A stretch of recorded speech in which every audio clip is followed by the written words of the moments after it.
Welcome to Heroes First Podcast, sponsored by Fund the First, the nation's leading verified crowdfunding platform for first responders, military, and medical professionals. And now, your host, broadcasting from Long Island, New York, Robert Garland. Hi, everyone, and thank you for joining this episode of Heroes First Podcast. Each show, you will hear from a new guest that portrays excellence in the first responder, military, or medical professional field. If you're an active or retired member of the service, or even a family member or a friend, then this show is for you. Our podcast is also proud partners with the Everyday Heroes Podcast Network and the Law Enforcement Today Podcast Network. I would like to present to you our guest for episode 18 of this podcast series, Frank Manteau. Frank, how are you, sir? I'm doing great. Thanks for having me on the show, Robert. Hey, listen, we got the Crayon Eater himself on our show right now. And you know what? Whenever I bring up the crayon thing to especially people in the military and Marines, they start laughing right away. And I got to know, what is the inside joke with this? So, to be honest with you, I haven't really dug down into it, or I have dug into it, but I haven't got the full answer. See, I got out in December of 2002. I wasn't called a Crayon Eater. Okay. We were leathernecks, devil dogs, jar heads, bullet sponges, all those. When I came up with this idea, I noticed, a year or so earlier that there were these memes and videos of actually Marines eating crayons that were coming out. So it was like, all right, good to go. We're Marines and we accept every single joke that comes out about us. So, all right, we're Crayon Eaters now. Okay, here we go. So honestly, I think it derives, and this is my personal opinion, when we were younger, you had those kids that did the weird, outlandish things that they called them window lickers. So as Marines, we do some stupid, outlandish stuff. We've actually had Marines that have taken this thing behind me, the poncho liner, in the middle of typhoon season out in Okinawa, Japan, while they're drunk, and think it's a good idea to jump off the third story of the building and see if they can land safely as this being a parachute. How's that work out, though? Did they fly? Yeah, they've had a few broken bones. Exactly. So we'll accept the Crayon Eater one. Why not? No, there we go. Listen, I think it's pretty cool. It's interesting. And as soon as, let's backtrack for a second. And before we go into the campaign and everything you're doing, let's talk about your time in the military and the Marines. So you were 7 years, a little over 7 years in the Marines, right? Yeah, I did 7.5 years. Thank you. Well, thank you very much for your service. And You're welcome. Were you overseas? Yeah, I was. I was in the infantry. I was 0311. So not only did I, train, my time here in the States, but I did my 6-month deployment in Japan. And then for a little while back in 98, I had done a tour in Kuwait for a little while, and then came back and finished my time in the States. Is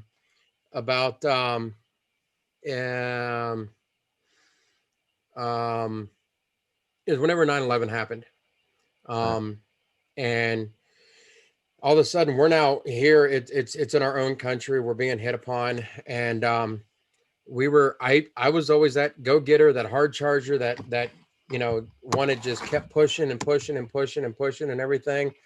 And we're just trying to figure this out. And it was like, what do we do? We're all here. It's like everything that we have trained for has just now hit our country. And all of a sudden my body gave out. We're on a 7-mile hike, 7-mile easy hump. And my body just gave out on me. And I was literally, whenever it happened, I dropped and I was paralyzed and waist down for 8.5 hours. Wow. And we were getting ready to deploy. And that's whenever I found out that I had 3 discs in my back messed up, both hip displacements, a pinched nerve, 2 discs in my neck deteriorated. And when you're in conflict, the military is like, you ain't going. You're too much of a liability. And I was like, I want to go. I need to go. I've been over there. I've been in the sandbox. I know what similar to what, is happening, the terrain and things like that. I need to go and save Marines' lives. And they wouldn't let me go. So, and I had 2 little kids at the time. So it was only option was me to take an early out 6 months and push through the process and get out of the Marine Corps at 7.5 years. So Listen, you got out and you got to spend time with your children. So I'm sure that's always great. And that, they're happy with that. So after the Marines, and again, thank you so much for your service. I saw that you have a woodworking company. Did you go right into that, or did you do nonprofit work? What did you go into? I saw you did web design also, which is always fun. I love web design. Yeah. So for me, it was, I did something that I highly not recommend anybody in the military do. When I got out of the Marine Corps, I moved back to my home state. And next thing I know is there's really not much there in my area where I was from of a military connection. Yes, there was the VFWs and there were the American Legions, but I wasn't into the drinking scene. It was a bar. It was, everybody there was a bar drinking, and, the bar was trying to sustain your organization, and, you're trying to get assistance, but you're not getting assistance because their money's limited. And so for 15 years, I alienated myself away from the veteran military community. Wow. So through all this, when I got out of the Marine Corps, marriage was failing before I got out, went through divorce, got full custody of both my kids, was working 2-3 jobs to make ends meet and pay for the bills. So I had jumped into doing armed security, private investigative work, bail bonds work, and then I landed into the automotive industry, working at a few different places. It was just bouncing from different things to different things. And then I think it was like around 2006 that I started seeing, that people are going online and the websites and stuff like that. And I didn't really have computers when I grew up. The only thing that I really had that was remotely, to any of that nature was an Atari 2600 that I still own to this day. Does it work? And it still works. And I got the 200 games, and I've got the first ever wireless remotes that were off the RF antennas. So, but I took a computer class whenever I was in high school, and it kind of intrigued me a little bit. So I started seeing the evolution of, how things were changing. And I tried the college thing, and it just, late 20s, trying to go into college just didn't fit, and it just didn't get into it. So I tried to go there. So I basically self-taught myself HTML. Okay. And I'm like, let's see what I can do.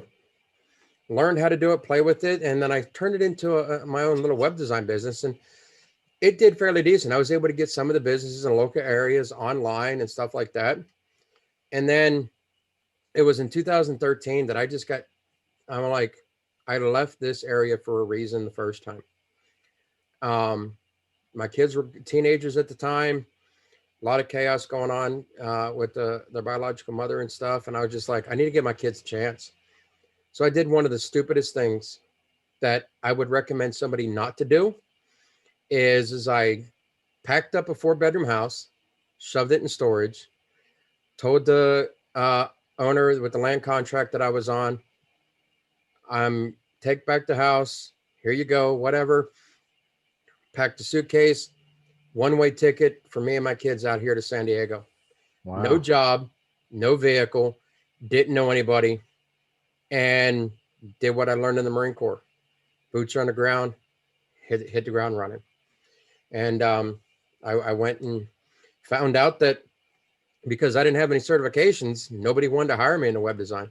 Yeah, I had a portfolio, but doesn't matter. I didn't have the certifications. So I went back into the automotive industry.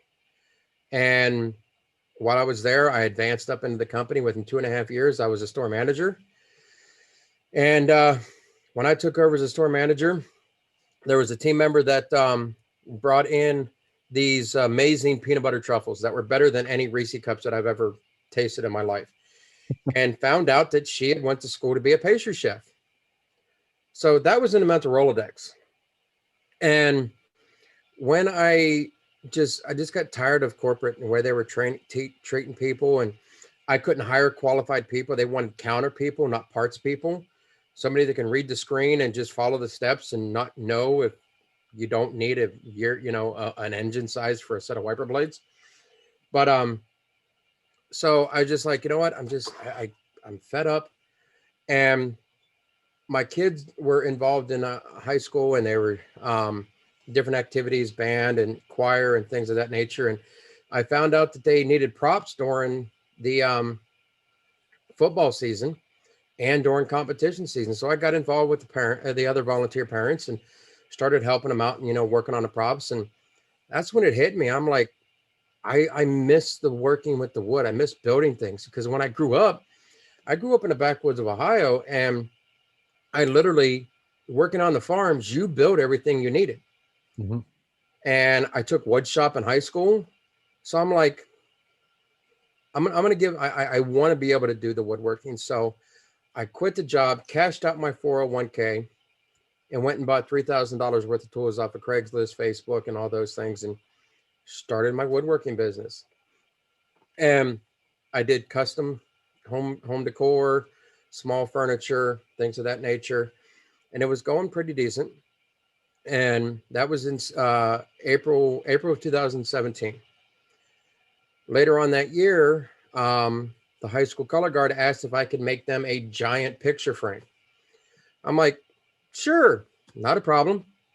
But we want to have it multiple colors, and it needs to be 4 foot by, 4 foot by like 6 foot tall, so they can jump in and out of it. Not a problem. So instead of making this big elaborate thing, I decided to make it easy, simple, take a sheet of plywood, cut out the frame, take a picture frame of what they wanted, blow it up extremely large to fit this, glued it on top of the plywood, took the jigsaw, cut out the edge, made it all look nice and neat. And knowing from my art background when I was in high school, and that's another thing, I threw away a full ride scholarship to Pittsburgh Art Institute to join the Really? Marine Corps. What type of art did you specialize in? It was going to be fine arts and graphics design, or fine arts, along with airbrushing and visual effects, doing Wow. the makeup art and stuff like that, to join the Marine Corps. And literally, I graduated high school on June 1st of 95. June 7th, my feet were on the yellow footprints of boot camp in 95. So days later, I was in boot camp. But, and I knew on paper, when you're doing that larger scale, markers, they're going to run out. It's hard to blend them back into the right colors. Paint just going to tear the paper up if you keep going and stuff like that. So I'm like, I'm just going to use crayons and keep the consistent color. So I went with like 4 boxes of crayons and colored this thing in. And it was there that I just switched colors and put a crayon in my mouth, and I literally started gnawing on the crayon. And that's when it hit me. I'm like, maybe there's something to this Crayon Eater joke. And so I was like, started looking and researching, is there truly an edible crayon? And I didn't find anything. But I found a company out of Singapore that said they made chocolate crayons, but they took out sugar and a scent and taste of chocolate to deter children from eating them. I'm like, no, I want people to eat these. So that's when I knew it had to be made out of chocolate. Well, the mental Rolodex kicked in. I called Cassandra and was like, have you ever made chocolate right? She's like, no. Did you cover it in school? No. Think you could try? She's like, I'll try. And that's all she had to say to me. I knew her work ethic. She was a phenomenal worker. She got her job done. No issues, no nothing. Her dad was Army Airborne. So she understood the military background of it. And so next thing I know, 2 weeks later, on September 12th of 2017, she's sending me a video of her actually making chocolate right. Wow. Okay. Yeah. And we spent 2017, 2018. She was working full time. I was focusing on the woodworking business, and we were slowly getting that all together and figure out how we were going to make it, what what style we're going to go with, the recipe, and things of that nature. And now, is there a secret recipe to making these crayons what they are, so they do draw? Well, let me put it to you this way. One of the biggest hurdles we've had recently in the research of trying to find a co-packer is the fact that nobody has a clue how to mass produce this. So we've re-engineered a function in the chocolate industry, if that tells you anything. All right. Well, we need Hershey's to be listening to this right now. Right? Yeah. Does Hershey's own everything, or is it Nabisco? Which one? I don't know. I don't know. They all got their hands in everything, so Yeah, like I go to we're the Hershey. low man. I go to Hershey Park, every year. I bring the kids there. So hopefully one day I want to see Crayons Ready to Eat at Hershey Park and have their own roller coaster and people throwing crayons at each other while they're on the roller coaster. That would be pretty awesome. Well, my thing is I don't think I'll ever sell out. For the simple fact is that we have a story and we have a community that this is geared around. And to sell that and allow somebody else to change that and take that narrative away it would lose its concept and would lose the reasoning behind turning a joke to reality, in my opinion. That is. Well, no, listen, I have that same opinion, the exact same opinion. When you have a love and a passion for your business, just like I do with Fund the First, you don't want to give that up, especially in the event of an acquisition. But that's where, if someone does want to acquire you, and let's say one of those big companies come, you have to say, I'll give you my shares. Sure, you could buy us out, but I'm staying in charge. I'm staying in charge because you don't want that mission to change. And it's important. And you guys, you have an incredible mission. I love it. And, we met on Clubhouse, Yep. which I had to delete, unfortunately. It was burning my phone out. I don't know what the hell is going on. My phone was overheating like crazy. I had to buy a new phone because of it. I have this giant new iPhone because it burned out my Really? last one. Yeah, it killed the battery. Done. So, Man, I've been on there since January and I ain't had that issue. yeah, I don't know maybe I'm on there too much. I don't know. I don't know. But or maybe Yeah. it stays on in the background. But this is Frank, what you're doing with your ventures and everything, and now with Crayons Ready to Eat, I think it's incredible. And let's talk for a moment. How did we connect in full? I know we met on Clubhouse, but how did you really learn about Fund the First, and what made you decide to launch your fundraising campaign using our business feature on Fund the First? So when we went through this whole thing and we were in 2018 when we really launched, and it was thanks to the Marine rapper, Raymond Lott, that it brought this light to business, brought this to, hey, we've got a business here. And we went through the steps, we started getting things situated, and we launched into the business phase and everything. And people were saying, hey, you could crowdfund, you can, do a Kickstarter, you can do a GoFundMe and things of this nature. And started researching into those, and they were all good and they sounded like they worked, but I had some hesitation. And all of 2019, we never pulled the trigger.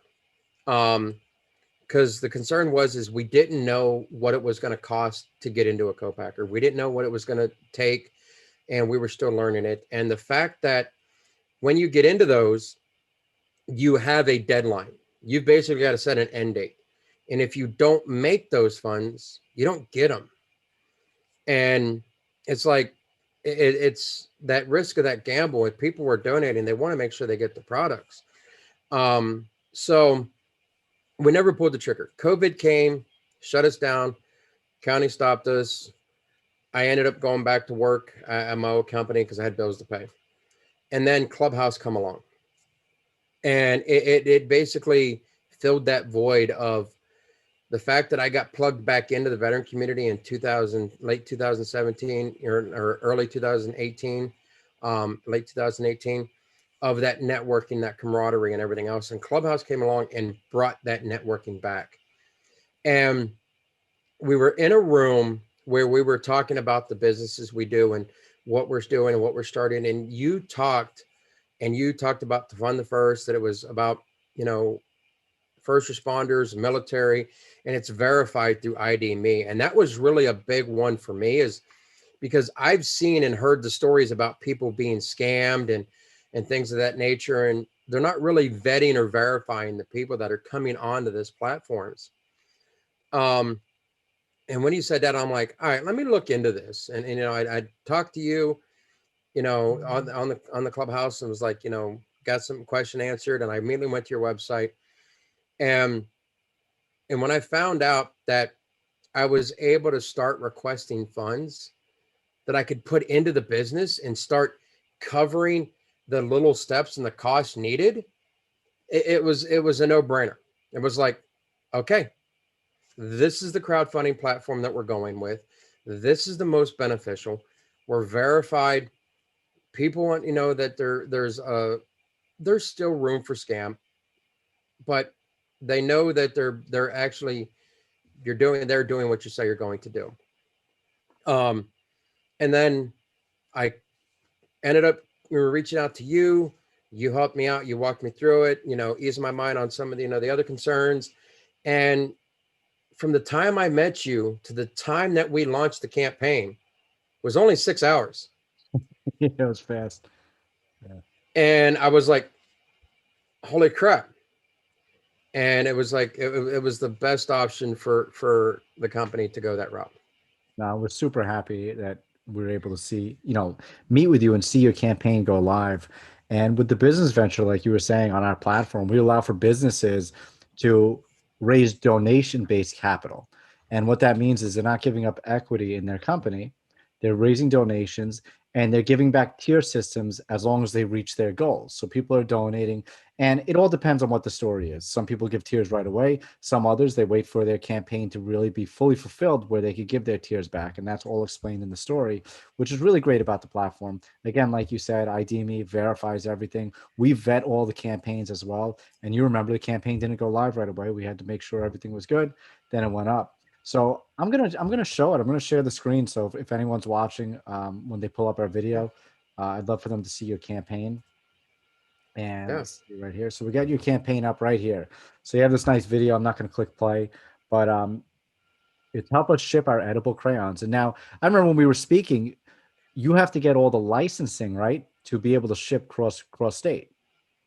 Oh yeah, we have to get the meet the licensing for state and FDA requirements. We have to get FDA approved packaging. We have to get the molds to fit the machines of the co-packer, and the insurances and everything that goes with it. So we still hit. We kind of figured out what those were going to cost and looked at the average of what a co-packer be, and that's why we set the goal at $75,000. Right. And we knew that we had to put the work into it to be able to get there, because it's not on, anybody else but us. It's our business to go out there and push this and promote this and reach things out. So it was just. Well, let me interrupt you right there. I got to say, you're the best campaign that we've had in regards to promotion. It's incredible what you do. No, seriously. Now, let's just look at your campaign, then I'll come back to that for a second. So right here, so far, great job. You've raised $11,375 of your $75,000 goal. You have 132 donors, 96 shares that have clicked share on this. There's more that have just highlighted the campaign itself and copied. And then it's been running for 78 days, which is not a long time. Not a long time at all. So for our viewers and listeners, their business is listed right here, Crayons Ready-To-Eat LLC, as the beneficiary and the organizer. They have this brilliant story here that explains everything. Ton of photos. I mean, we could see the crayons right here. I love it. Love these photos. That one's extended for some reason. That's okay. Huh. And there's the crayons. There we go. All right. So we got those crayons right on a plate, fork and knife with the crayons. Yep. Crayons, there's a nice coloring picture you could color in. So, and here's some guys that some Marines you're showing the crayons off to. They're eating them, and this is great. And is that the wrapper? Yep, that's the Marine wrapper, Raymond Line. Awesome. So, and that's our very first packaging right there. That's the first package design. The first image you showed is our latest and newest package that looks and emulates like the meals ready to eat when we were in the military, out in combat and stuff. Right. So you have a ton of stuff going on. You're doing great. And people are donating to your campaign, and they're continuously donating because you're sharing it properly. And you have a tier system too. And, if people want to select a tier, they could donate a certain amount based on their tier. And then as long as you reach your goal, people will receive that tier. So now I'm going to stop sharing the screen for a second, and we're going to talk about your sharing experience. Because listen, Fund the First, we've been around now. We're in our 9th month. And in 9 months, we're now at 178 fundraising campaigns. We have over 11,000 unique donors, over 4,000 registered users, over $1.1 million raised through those 178 campaigns. But crowdfunding works in a unique way where you have to share your campaign. And a lot of these campaigns do go viral because they're line of duty deaths or cancers or whatever it may be. And it's just viral in nature because it's sharing with so many people and everyone's texting to each other and everything. But a lot of these campaigns don't do what you do. You're out there every single day on your social media promoting your campaign, telling people what you're doing, telling people why you're doing, telling people why to back the mission. It's great, Frank. I love it. You're a perfect case study for any crowdfunding platform. You do an incredible, incredible job. And I tell our team all the time, I say, Frank does the best job out of anybody with sharing his campaign and bringing awareness to his campaign. And it's great. I mean, we see all the website visits. You get tons, and we get thousands upon thousands of visitors to our website a day. And your campaign gets tons of visits, tons. And it's great. It's because you're out there, you're on Instagram, and you're getting influencers to talk about you too. And that's important. People need to know that in the crowdfunding industry. If you could get an influencer, if you get media, and you've done that before, you've been in a couple of media spots as well, military.com, a lot of other things, big local media as well. If you could get that attached to your campaign, it helps it grow and it brings validity. It definitely brings the validity. So Frank, I got to hand it to you. Awesome, awesome job of that. Yeah. And like I said before, ultimately it falls back onto us as the business owners to get the word out there, because nobody's going to do it better than us, than are more passionate about it. And, it relies on us putting the work in and the time and the energy so we can meet our goals, so we can be able to bring our product to market. We could do a couple of different options, but then that would mean we would be in there making the production. We would have limited runs, and we've already turned down multiple orders because we could not ship. And when you turn down an $8,000 order to the National Rifle Association for their national conference because you could not ship, and to know that you would have to have every day, every hour, every opportunity, even if I was into a commercial kitchen to produce this, it would end up being where we get burned out to the point, but we would make the orders happen. And it's like, to do what we have and to bring this to every possible person that out there that could enjoy our product, because this doesn't only fit the military, it fits parents with kids. It's a good novelty for a gag gift for retirements, graduation, ceremonies from the military, and people that are entering into the military, and to do birthday gifts for that Army guy that's cracking the jokes on his Marine buddy, and things of that nature. And we have to be out there doing it. And the way that, when I'm out there on Clubhouse or I'm out there in the public and stuff like that, I'm not saying I want you to go out and donate. I'm out there saying to them, I'm telling them the story, letting them know what we're doing, and be like, hey, if you can donate, donate. It's appreciated. But if not, sharing it's free. Share it to your people, pass the word out there for us, help us get the word out there. And I'm making sure that, we're trying, doing the best we can to comment on everybody's post, that whenever they're commenting, answer messages back as soon as we possibly can, reply to emails, as well as we can, because right now we're also in a process of transferring our website from one platform to another, because the current website we have just can't handle the bandwidth that we're getting hit with. So we're in the process of doing that so we can have, the best bandwidth and we can have the best communication going out, and just getting it out there and sharing the story, no matter, in any way possible. And like I said, whenever I'm in the Clubhouse, I bring it up, I talk about it. I have it in my bio on all of my social medias, and in my personal and my LinkedIn and stuff of that nature. And when we decided that we needed to really make a shift in our social media, whenever we brought on our director of marketing and research, Flossie Hall, we took a shift and changed the strategy of just doing a lot of the posts we did. And we introduced going lives on our social medias.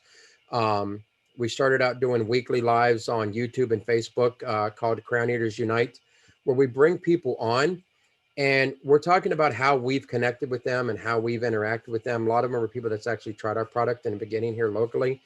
And other people we brought on, how they were able to, we've interacted with them and, the understanding of the story. And we promote them also. We let them, how can people reach out to you? What do you do? What are you doing in your daily life?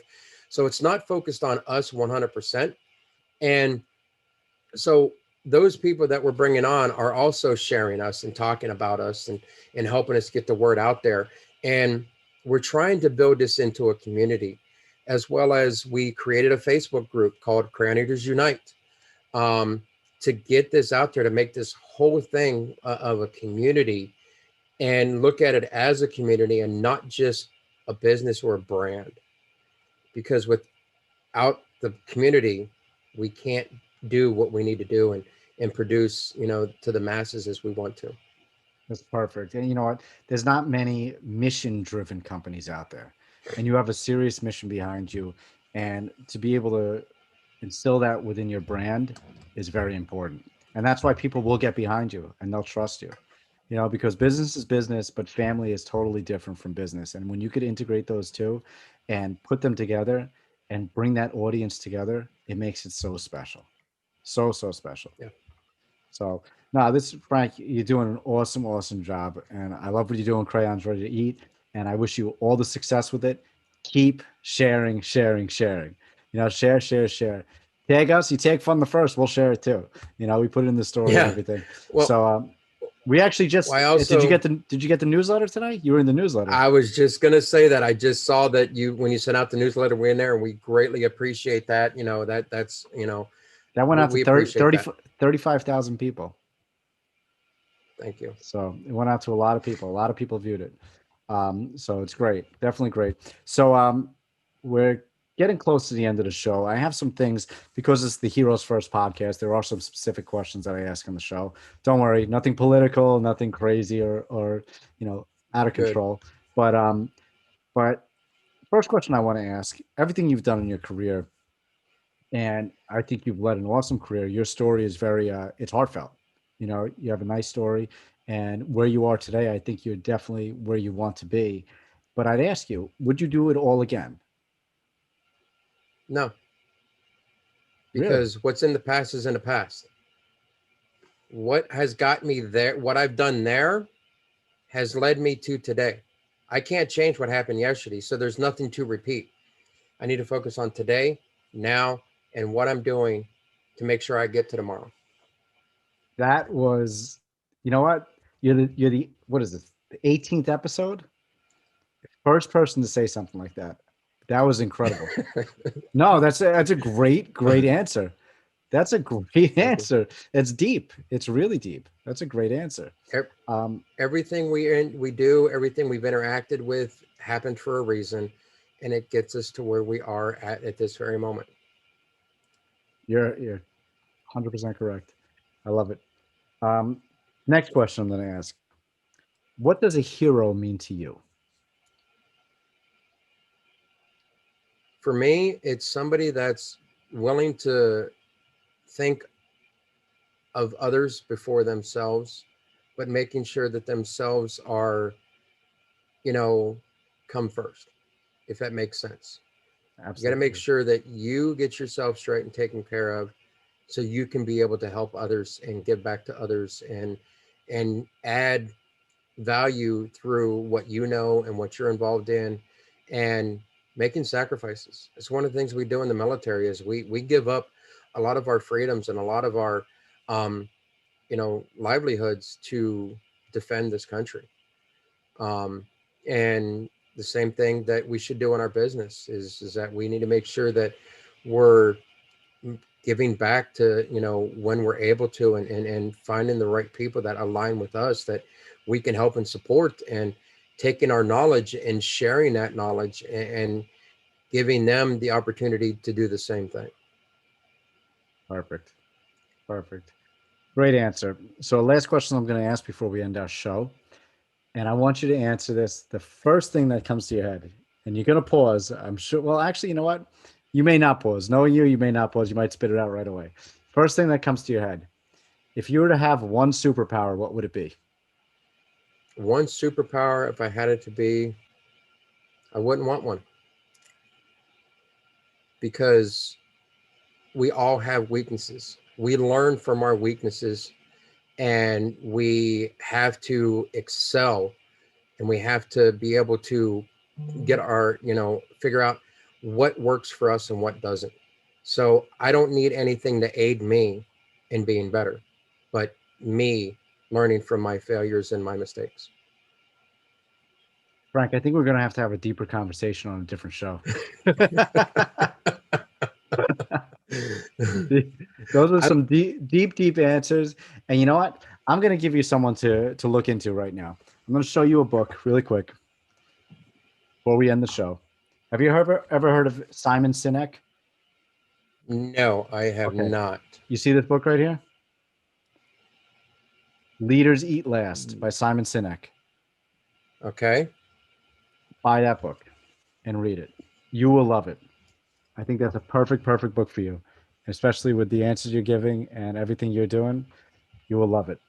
So for all of our listeners, thank you all for joining episode 18 of Heroes First Podcast. And Frank, it was an absolute pleasure to have you on the show. And I look forward to seeing your success. Thank you again, Frank. Yeah, definitely. If I could say one more thing is, if anybody wants to reach out to us or reach out to me, go to our website, crayonsreadytoeat.com, have a contact page on there.